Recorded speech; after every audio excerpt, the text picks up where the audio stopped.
hoc victoria sublatus, ambiorix statum cum equitatu in adduatukos, qui erant eius regno finitimi proficiscitur. Okay, let's see. Oh, look. Hoc victoria, obviously that goes like that. Sublatus, well, that makes sense. Hoc victoria is ablative. Sublatus is a perfect passive participle modifying ambiorix. So this is all one big thing talking about the subject ambiorix. Okay, what did he do? Well, whenever he did it right away. Prepositional phrase 1, with his cavalry. In adduatukos, notice in plus the accusative is showing towards something. So whatever he did, it was with his cavalry towards the adduatukos. So even before we get to the main verb, we have an idea that we've got to have some sort of verb of motion. Let's hold that thought and see what we come up with. Oh, and then we've got this qui. I bet you it's starting a relative clause, modifying these adduatukos. Oh, who were? Erant eius regno finitimi. Okay, so we've got a linking verb here. Who were finitimi to, this is probably dative, to the kingdom of him, i.e. ambiorix. Okay, and then here's our main verb. Look, I was right. This is the main verb. It is a verb of motion. So ambiorix did this right away with those guys towards these, and then here's a relative clause talking about who the adduatukos were. Apparently they're next door neighbors or something. Keep going. Neque noctum neque diem intermittit, peditatumque sese subsequi ubet. Okay, look, neque, that's a neither nor. And then we're joining two accusatives, noctum diem. Oh, I bet you there was both the direct object of intermittit. So what verb would it be? He blanked neither day nor night. Can you guess what that would be based on the context? I'll let you double check your vocab for that. Peditatumque, oh, so we've got two verbs here. He did this, and he's connecting the other clause with this. He ordered, and of course you order an accusative to do the infinitive. So he ordered peditatum to do this, and then sese is the direct object of subsequi. Re demonstrata adduatucisque concitatis postero die in nervios pervenit hortaturque. Okay, so we'll hold off there. Okay, re demonstrata. Oh, very clearly an ablative absolute. We've got one ablative absolute, and then we've got a que, and look, another ablative absolute. So here we've got the noun and the participle, and we're looking at a parallel construction, the noun and the participle there. Postero die, that of course is an ablative of time when. On the next day, I wonder what he did. Oh, well, whatever he did, look, it's just like up here. In adduatukos, we had an in plus an accusative group of people, and down here we've got another in and another accusative group of people. So I bet you he's wandering around the countryside visiting all of these people. And of course we were right, because pervenit, of course, is another verb of motion. So ambiorix, way up here, did this, and he does this. And hortatur is important because that is a verb that usually introduces an indirect command because you're exhorting people to do things. An indirect command, of course, usually takes ut plus a subjunctive verb. Okay, so we'll see if we're right. Ne sui in perpetuum liberandi atque oscendi Romanos pro eis quas acciperant injuriis occasionem dimittant. Ooh, that's long. Don't freak out. So we were expecting an indirect command because of hortatur. But instead of an ut, we have a ne. Well, that makes sense because a negative incorrect direct command, when you're trying to get someone not to do something, instead of ut, you use ne. So ut gets replaced with ne because it's a negative command. So what is he trying to get people not to do? Well, let's see here. Can we make this ginormous phrase smaller? Okay, sui obviously goes over here with liberandi. Prepositional phrase, in perpetuum. But why do we have these genitives? We don't have enough information, so hold that in your head. atque. Look, we've got a genitive librandi, and then we've got okiskendi. So it looks like we have some sort of parallel construction going on, and they're both joined by the atque. Again, hold your thought, and we'll see. Romanos, direct object, some sort of accusative thing, maybe. We'll double check that. Pro eis, okay, clearly a prepositional phrase.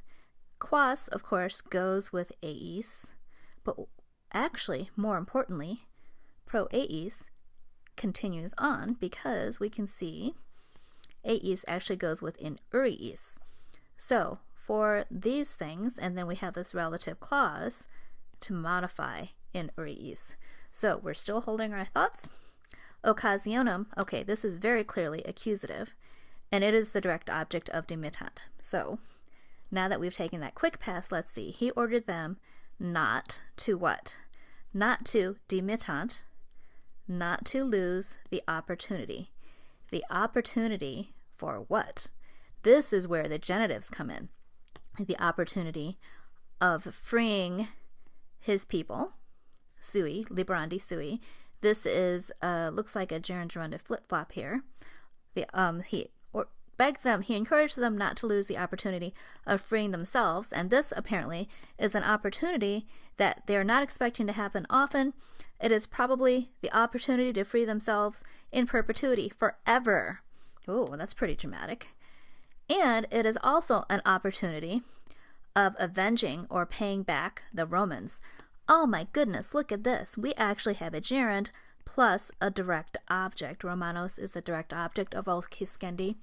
Normally, you would expect to see the gerund gerundive flip-flop, but they didn't want to do that here. They actually have a gerund with the direct object. Very rare, but hey, this is Caesar. We can't argue about his Latin. So again, he urges them not to lose the opportunity of freeing themselves forever, and the opportunity of taking revenge on the Romans. For what? For those things which they've received. What sorts of things? Those injuries which they received. So he's saying it's time to pay back the Romans. Okay, we'll keep going. Interfectos esse legatos duos, magnamque partem exercitus inter isse demonstrat. Okay, well, right away it looks like we've got some sort of accusative infinitive construction. How do we know that? We haven't seen a main verb to introduce it.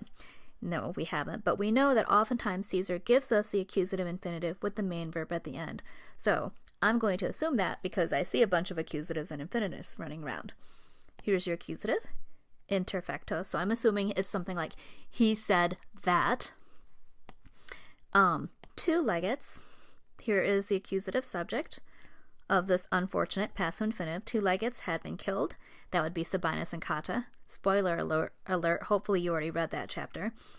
And what else did he say? A ginormous part of the genitive army. So we've got a non-adjective pair here. And army, of course, modifies partum as well.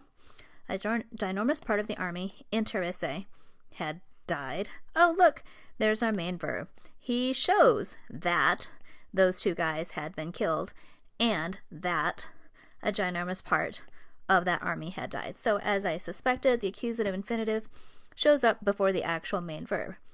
So we'll keep going. Nihil esse negoti, subito oppressam legionem, quae cum Cicerone he emet interfici. Okay, stop at that semicolon. And I think we're continuing his indirect statement. Nihil esse negoti, this is a genitive of quantity. It is nothing of business. It's not a big deal. What's not a big deal? Subito oppressam legionem. Okay, this is accusative, feminine, probably going with legionem. So this looks like a participle talking about this unfortunate legion. And then we have quae cum Cicerone he emet. Here's a relative clause also describing the legion which was wintering. Inside there we have a prepositional phrase. Notice Cicerone. This is not Cicero the orator, but rather Quintus Cicero, who is the brother of Cicero the orator. And at this time, he was working under Caesar's command. Later on, he switched his allegiance, but that had not happened yet. So, the legion, suddenly having been oppressed, the legion which was wintering with Cicero, now, is killed. This is a passive infinitive, but we know that that legion hasn't been attacked yet because the only legion that was attacked was the previous winter quarters. So, why is this a passive infinitive? What's going on? We're going to have to hold that thought. I thought we were an accusative infinitive, but there might be more to it. Se ad eam rem profitetur ad utorem. Okay, so he promises that he, for this thing, and it's understood, will be a helper for that. Oh, I get it now.